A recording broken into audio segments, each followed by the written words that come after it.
Hi hello ಎಲ್ಲರಿಗೂ ನಮಸ್ಕಾರ. Welcome to Bhavya's food craft. ಇವತ್ತಿನ ರೆಸಿಪಿ ಫ್ರೆಂಚ್ ಫ್ರೈಸ್. ಮಾಡುವ ವಿಧಾನ, ಸ್ಟೋರ್ ಮಾಡುವ ವಿಧಾನ. ಇದನ್ನು ಸ್ಟೋರ್ ಮಾಡಿಕೊಂಡು ಡೀಪ್ ಫ್ರೀಸರಲ್ಲಿ ಇಟ್ಕೊಂಡು ಯಾವಾಗ ಬೇಕೋ ಆವಾಗ ಡೀಪ್ ಫ್ರೈ ಮಾಡ್ಕೋಬೋದು. ಬನ್ನಿ ಮಾಡುವ ವಿಧಾನ ನೋಡೋಣ. ಫ್ರೆಂಚ್ ಫ್ರೈಸ್ ಮಾಡೋಣ. ಫ್ರೆಂಚ್ ಫ್ರೈಸ್ಗೆ ಯಾವಾಗೂ ಈ ಥರ ದೊಡ್ಡ ದೊಡ್ಡ ಆಲೂಗಡ್ಡೆ ತೊಗೊಂಡ್ರೆ ಚೆನ್ನಾಗಿರುತ್ತೆ. ಫ್ರೈಸ್ದು ಮಾಡೋಕ್ಕೂ ಚೆನ್ನಾಗಿರುತ್ತೆ, ತಿನ್ನೋಕ್ಕೂ ಚೆನ್ನಾಗಿರುತ್ತೆ. ಬನ್ನಿ ಮಾಡುವ ವಿಧಾನ ನೋಡೋಣ. ಫಸ್ಟಿಗೆ ಇದನ್ನು ಹೊಟ್ಟೆಲ್ಲ ತೆಗಿಯೋಣ. ನೋಡಿ, ಈ ಥರ ತಗೊಂಡು ಎಲ್ಲ ಹೊಟ್ಟೆ ತೆಗಿಯೋಣ. ಕ್ಲೀನಾಗಿ ಫಸ್ಟ್ ಹೊಟ್ಟೆ ತೆಗೆದುಕೊಂಡು ಈ ಆಲೂಗಡ್ಡೆ ಸಿಪ್ಪೆ ಎಲ್ಲ ತೆಗೆದು ಕ್ಲೀನಾಗಿ ಇದನ್ನು ಬೌಲ್ಗೆ ಹಾಕ್ಕೊಳ್ಳೋಣ. ಮತ್ತು ಮುಂದೆಗೆ ಮಾಡುವ ವಿಧಾನ ನೋಡೋಣ. ಈ ಥರ ಕ್ಲೀನಾಗಿ ಹೊಟ್ಟೆ ತೆಗೆದು ಹಿಡ್ಕೊಳ್ಳೋಣ. ಇದೇ ಥರ ಎಲ್ಲ ಆಲೂಗಡ್ಡೆ ಸಿಪ್ಪೆ ತೆಗೆದು ನಾನು ತೋರಿಸ್ತೀನಿ. ನೋಡಿ, ಈ ಥರ ಎಲ್ಲ ಸಿಪ್ಪೆ ತೆಗೆದು ಇಟ್ಕೋಬೇಕು. ಇವಾಗ ಕಟ್ ಮಾಡ್ಕೊಳ್ಳೋಣ. ಈ ಕಟ್ ಮಾಡ್ಕೊಳ್ಳೋವಾಗೆ ನೀರು ಬಿಸಿಗಿಡಬೇಕು. ಒಂದು ಪಾತ್ರೆಯಲ್ಲಿ ನಾನು ನೀರು ಬಿಸಿಗಿಡ್ತಾ ಇದ್ದೀನಿ, ಅದು ನೋಡಿಸ್ತೀನಿ ರೀ. ಆಲೂಗಡ್ಡೆ ಕಟ್ ಮಾಡೋಕ್ಕೆ ಮೊದಲೇ ನಾನು ಇಲ್ಲಿ ಸ್ಟವ್ ಮೇಲೆ ನೀರು ಇಡ್ತಾ ಇದ್ದೀನಿ, ನೀರು ಬಿಸಿಗಿಡ್ತಾ ಇದ್ದೀನಿ. ಸ್ಟವ್ ಸಿಮ್ಮಲ್ಲಿ ಇಟ್ಕೊಂಡು ಆಲೂಗಡ್ಡೆ ಕಟ್ ಮಾಡ್ಕೊಳೋವರೆಗೂ ಅದು ನೀರು ಸ್ವಲ್ಪ ಕಾಯಲಿ. ಅಲ್ಲಿವರೆಗೂ ಇದು ಬಿಸಿ ಆಗಲಿ. ನಾನು ಆಲೂಗಡ್ಡೆ ಕಟ್ ಮಾಡ್ಕೊಳೋವರೆಗೂ ಬಿಸಿ ಆಗಲಿ. ಲಿಡ್ ಕ್ಲೋಸ್ ಮಾಡೋಣ. ಇದು ಬಿಸಿ ಆಗಲಿ. ಕಟ್ ಮಾಡಿಕೊಂಡು ಈ ನೀರಲ್ಲಿ ಹಾಕ್ಕೊಳ್ಳೋಣ. ಕಟ್ ಮಾಡಿದ್ದೆ ಸ್ವಲ್ಪ ನೀರಲ್ಲಿ ಹಾಕಿದ್ರೆ ಸ್ಟಿಫಾಗಿ ಹಂಗೆ ಇರುತ್ತೆ ಆಲೂಗಡ್ಡೆ. ಇವಾಗ ಕಟ್ ಮಾಡೋಣ. ಫಸ್ಟಿಗೆ ನೋಡಿ, ಈ ಥರ ಸ್ಲೈಸ್ ಕಟ್ ಮಾಡ್ಕೋಬೇಕು. ನೋಡಿ, ಈ ಥರ ಸ್ಲೈಸ್ ಕಟ್ ಮಾಡಿಕೊಂಡು ಒಂದೊಂದಾಗಿ ಈ ಥರ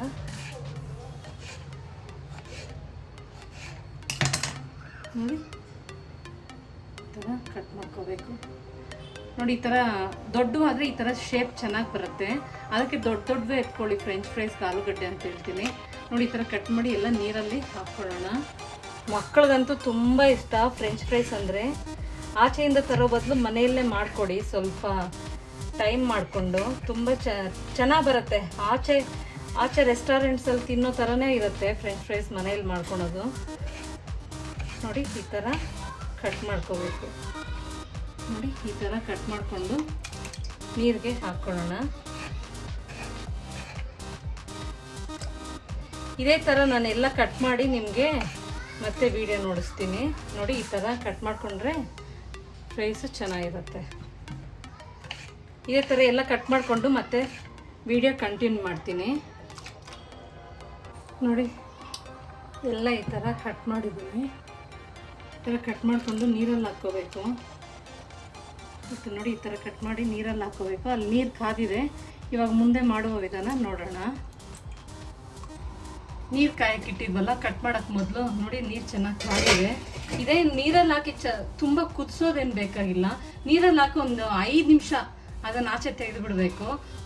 ಫುಲ್ಲು ಕುದಿಸೋ ಅವಶ್ಯಕತೆ ಇಲ್ಲ. ಬಿಸಿನೀರಿಗೆ ಹಾಕಿ ಬೇಯೋವಾಗ ಒಂದು 5 ನಿಮಿಷ ಹಂಗೆ ಕುದಿಯೋವಾಗ ತೆಗೆದು ಬಿಟ್ಟರೆ ಸಾಕು. ಅದನ್ನು ಮುಂದೆ ನೋಡೋಣ. ಫಸ್ಟ್ ಇವಾಗ ಫ್ರೆಂಚ್ ಫ್ರೈಸ್ ಕಟ್ ಮಾಡಿ ಇಟ್ಟಿರೋ ಫ್ರೆಂಚ್ ಫ್ರೈಸ್ ಎಲ್ಲ ಇದಕ್ಕೆ ಹಾಕ್ಕೊಳ್ಳೋಣ. ನೋಡಿ, ಕಟ್ ಮಾಡಿ ಇಟ್ಟಿರೋವೆಲ್ಲ ಇದಕ್ಕೆ ಹಾಕ್ಕೊಂಬಿಡೋಣ.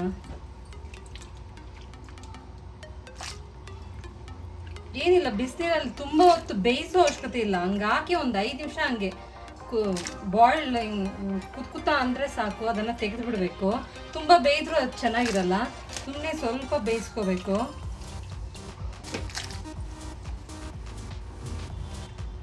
ಮನೆಯಲ್ಲಿ ಮಕ್ಕಳಿಂದ ಹಿಡಿದು ದೊಡ್ಡವ್ರವರೆಗೂ ಎಲ್ರಿಗೂ ಇಷ್ಟ ಆಗುತ್ತೆ ಫ್ರೆಂಚ್ ಫ್ರೈಸು. ನೋಡಿ, ಹಾಕಿದ್ಮೇಲೆ ಸುಮ್ಮನೆ ಹಂಗೆ ಜಾಸ್ತಿ ಹೊತ್ತು ಬೇಯಿಸೋ ಅವಶ್ಯಕತೆ ಇಲ್ಲ. ಒಂದು 5 ನಿಮಿಷ ಹಂಗೆ ಇದ್ರೆ ಸಾಕು.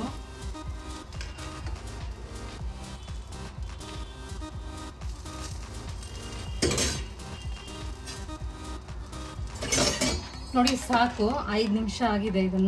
ಇದನ್ನೆಲ್ಲ ತೆಗೆದು ಬಿಡೋಣ. ನೋಡಿ, ಈ ಥರ ಎಲ್ಲ ತೆಗೆದು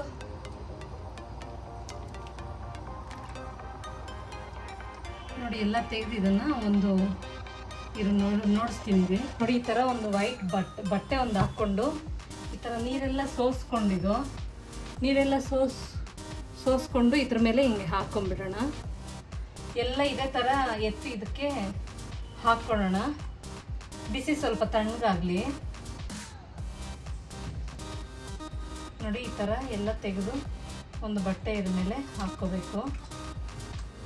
ಈ ಥರ ಎಲ್ಲ ಹರಡೋಣ. ಇದನ್ನು ಹರಡ್ಬಿಟ್ಟು ಸ್ವಲ್ಪ ತಣ್ಣಗಾಗಲಿ, ತುಂಬ ಬಿಸಿ ಇದೆ, ಸ್ವಲ್ಪ ತಣ್ಣಗಾಗಲಿ. ನೋಡಿ ಈ ಥರ ಒಂದು 5 ನಿಮಿಷ ಇದನ್ನು ತಣ್ಣಗಾದ್ಮೇಲೆ ಇದಕ್ಕೆ ಇವಾಗ ಕಾರ್ನ್ಫ್ಲೋರ್ ಈ ಥರ ಚಿಮ್ಕರಿಸ್ಕೋಬೇಕು. ಈ ಥರ ಸ್ಪ್ರೆಡ್ ಮಾಡ್ಕೊಂಡು ಹಿಂಗೆ ಮಾಡಬೇಕು. ಸ್ವಲ್ಪ ಕಾರ್ನ್ಫ್ಲೋರ್ ಕೋಟಿಂಗ್ ಆಗಬೇಕು ಅಷ್ಟೇ, ಲೈಟಾಗಿ. ಅದಕ್ಕೆ ಎಲ್ಲ ಕಡೆನೂ ಈ ಥರ ಹಾಕ್ಬಿಟ್ಟು ಈ ಥರ ಕೈಯಲ್ಲಿ ಹಿಂಗೆ ಹರಡಬೇಕು. ಲೈಟಾಗಿ ಬಿಸಿ ಇರೋವಾಗ ಹಿಂಗೆ ಮಾಡ್ಕೋಬೇಕು. ನೋಡಿ ಈ ಥರ ತುಂಬ ಜಾಸ್ತಿ ಕಾರ್ನ್ಫ್ಲೋರ್ ಹಾಕ್ಬಾರ್ದು, ಲೈಟಾಗಿ ಸುಮ್ಮನೆ ಅದು ಬೈಂಡಿಂಗ್ ಆಗಿ ಹಾಕ್ಬೇಕಾ ಅಷ್ಟೇ. ಜಾಸ್ತಿ ಹಾಕಿದ್ರೆ ಅದೊಂಥರ ಬರೋದು ಫ್ರೆಂಚ್ ಫ್ರೈಸ್ ಆಗಲ್ಲ, ಅದೊಂಥರ ಸ್ಟಿಕ್ಕಿ ಒಂಥರ. ಇನ್ನೊಂದು ಸ್ವಲ್ಪ ಹಾಕ್ತಾಯಿದ್ದೀನಿ. ಜಾಸ್ತಿ ಹಾಕ್ಬಿಟ್ರೆ ಅದೊಂಥರ ಫ್ರೆಂಚ್ ಫ್ರೈಸ್ ಥರ ಇರಲ್ಲ, ಅದು ಬೇರೆ ಥರ ಇರುತ್ತೆ. ಇದನ್ನು ಸ್ಟೋರ್ ಮಾಡ್ಕೋಬೋದು. ಸ್ಟೋರ್ ಮಾಡ್ಕೊಳೋದು ನೋಡಿಸ್ತೀನಿ. ನೋಡಿ ಈ ಥರ ಕಾರ್ನ್ಫ್ಲೋರ್ ಮಿಕ್ಸ್ ಮಾಡಬೇಕು. ನೋಡಿ ಈ ಥರ ಎಲ್ಲ ಮಿಕ್ಸ್ ಮಾಡಿದ್ದಾದಮೇಲೆ ಈ ಥರ ಜಿಪ್ಲಾಕ್ ಕವರ್ಸ್ ಬರುತ್ತೆ, ಅದರಲ್ಲಿ ಹಾಕಿ ಸ್ಟೋರ್ ಮಾಡ್ಕೋಬೇಕು. ನೋಡಿ ಈ ಥರ ಇದರಲ್ಲಿ ಹಾಕಿ ಡೀಪ್ ಫ್ರೀಝರಲ್ಲಿ ಸ್ಟೋರ್ ಮಾಡಿಕೊಂಡ್ರೆ ಒಂದು ತಿಂಗಳು ಇರುತ್ತೆ.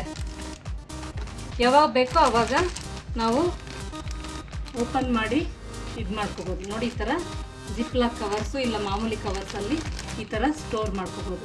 ಇವಾಗ ನನಗೆ ಎಷ್ಟು ಬೇಕೋ ಅಷ್ಟು ಇಟ್ಕೊಂಡು ಇನ್ನೆಲ್ಲ ಜಿಪ್ಲಾಕ್ ಕವರಲ್ಲಿ ಸ್ಟೋರ್ ಮಾಡ್ತೀನಿ. ನೋಡಿ ನಾನು ಈ ಥರ ಎಲ್ಲ ಸ್ಟೋರ್ ಮಾಡಿಟ್ಟಿದ್ದೀನಿ. ಇದು 3 ಕವರ್ಸ್ಗೆ ಹಾಕಿ ಇನ್ನೆಷ್ಟಿದೆ. ಇವಾಗ ಇದನ್ನು ಫ್ರೈ ಮಾಡ್ತಾಯಿದ್ದೀನಿ. ಇದನ್ನೆಲ್ಲ ಡೀಪ್ ಫ್ರೀಝರಲ್ಲಿ ಸ್ಟೋರ್ ಮಾಡ್ತಾಯಿದ್ದೀನಿ. ಯಾವಾಗ ಬೇಕೋ ಆವಾಗ ಒಂದೊಂದು ಪಾಕೆಟ್ ಎತ್ಕೊಂಡು ಫ್ರೈ ಮಾಡ್ಕೋಬೋದು. ನೋಡಿ ಈ ಥರ ಸ್ಟೋರ್ ಮಾಡಿದ್ದೀನಿ. ಇದನ್ನು ಡೀಪ್ ಫ್ರೀಝರಲ್ಲಿ ಇಡಬೇಕು. ಡೀಪ್ ಫ್ರೀಝರಲ್ಲಿಟ್ಟು ಯಾವಾಗ ಬೇಕೋ ಆವಾಗ ತೆಗೆದು ಇದನ್ನು ಫ್ರೈ ಮಾಡಿಕೊಂಡ್ರೆ ಆಯಿತು. ನೋಡಿ ಈ ಥರ 3 ಕವರಲ್ಲಿ ಸ್ಟೋರ್ ಮಾಡಿದ್ದೀನಿ. ಇನ್ನೊಂದು ತೆಗೆದು ಒಂದು ಸಾರಿ ತೆಗೆದ್ರೆ ಒಂದು ಪಾಕೆಟ್ ಒಂದು ಸಾರಿ ತೆಗೆದ್ರೆ ಒಂದು ಫುಲ್ ಡೀಪ್ ಫ್ರೈ ಮಾಡಿಬಿಡ್ಬೇಕು. ತೆಗೆದುಬಿಟ್ಟು ಮತ್ತೆ ಡೀಪ್ ಫ್ರೀಝರಲ್ಲಿ ಇಡಬಾರ್ದು, ಫ್ರಿಜ್ಜಲ್ಲಿ ಇಡಬಾರ್ದು. ತೆಗೆದ ಮೇಲೆ ಅದನ್ನು ಹಂಗೆ ಫ್ರೈ ಮಾಡಿಬಿಡಬೇಕು. ನಾನಿಲ್ಲಿ ಎಣ್ಣೆ ಕಾಯ್ಲಿಕ್ಕೆ ಇಟ್ಟಿದ್ದೆ. ಎಣ್ಣೆ ಚೆನ್ನಾಗಿ ಕಾದಿದೆ.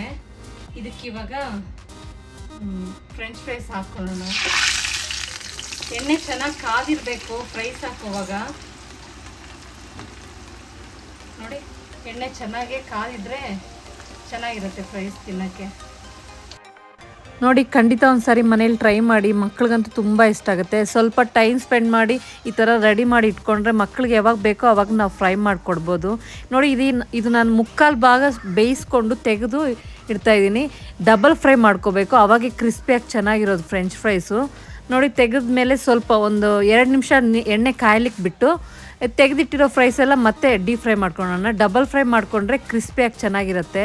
ನೋಡಿ ಒಂದು 5 ನಿಮಿಷ ಫ್ರೈ ಮಾಡಿಕೊಂಡ್ರೆ ಸಾಕು ಡಬಲ್ ಫ್ರೈ. ನೋಡಿ ಇವಾಗ ರೆಡಿ ಆಗಿದೆ. ಇದನ್ನು ಒಂದು ಬೌಲ್ಗೆ ಹಾಕ್ಕೊಂಡು ಇವಾಗ ಇದಕ್ಕೆ ನೋಡ್ಕೊಳ್ಳಿ, ಉಪ್ಪು ರುಚಿಗೆ ತಕ್ಕಷ್ಟು ಎಷ್ಟು ಬೇಕೋ ಅಷ್ಟು ಉಪ್ಪು ಹಾಕ್ಕೊಳ್ಳಿ. ಖಾರ ನಿಮ್ಮ ಖಾರಕ್ಕೆ ಅನುಗುಣವಾಗಿ ಹಾಕ್ಕೊಳ್ಳಿ. ಖಾರ ಹೆಚ್ಚು ತಿನ್ನೋಂಗಿದ್ರೆ ಹೆಚ್ಚು ಹಾಕ್ಕೊಳ್ಳಿ, ಕಮ್ಮಿ ತಿನ್ನೋಂಗಿದ್ರೆ ಕಮ್ಮಿ ಹಾಕ್ಕೊಳ್ಳಿ. ಇದು ನಾನು ಪೆರಿ ಪೌಡರ್ ಹಾಕ್ಕೊತಾ ಇದ್ದೀನಿ. ಇದನ್ನೆಲ್ಲ ಹಾಕ್ಕೊಂಡು ಕ್ಲೀನಾಗಿ ಈ ಥರ ತಟ್ಟೆ ಮುಚ್ಚಿಬಿಟ್ಟು ಈ ಥರ ಚೆನ್ನಾಗಿ ಮಿಕ್ಸ್ ಮಾಡಿದ್ರೆ ಎಲ್ಲ ಕಡೆನೂ ಫ್ರೆಂಚ್ ಫ್ರೈಸ್ಗೆ ಉಪ್ಪು ಖಾರ ಎಲ್ಲ ಹಿಡಿಯುತ್ತೆ. ನೋಡಿ ರೆಡಿಯಾಗಿದೆ ಫ್ರೆಂಚ್ ಫ್ರೈಸ್. ಖಂಡಿತ ಒಂದು ಸಾರಿ ಮನೇಲಿ ಟ್ರೈ ಮಾಡಿ ಹೆಂಗೆ ಬಂತು ಅಂತ ಒಂದು ಕಮೆಂಟ್ ಮಾಡಿ ತಿಳಿಸಿ. ಈ ವಿಡಿಯೋ ನಿಮ್ಗೆ ಇಷ್ಟ ಆಗಿದ್ದಲ್ಲಿ ಒಂದು ಲೈಕ್ ಮಾಡಿ, ಶೇರ್ ಮಾಡಿ, ಸಬ್ಸ್ಕ್ರೈಬ್ ಮಾಡ್ಕೊಳ್ಳಿ. ಈ ವಿಡಿಯೋ ನೋಡಿದ್ದಕ್ಕಾಗಿ ಧನ್ಯವಾದಗಳು.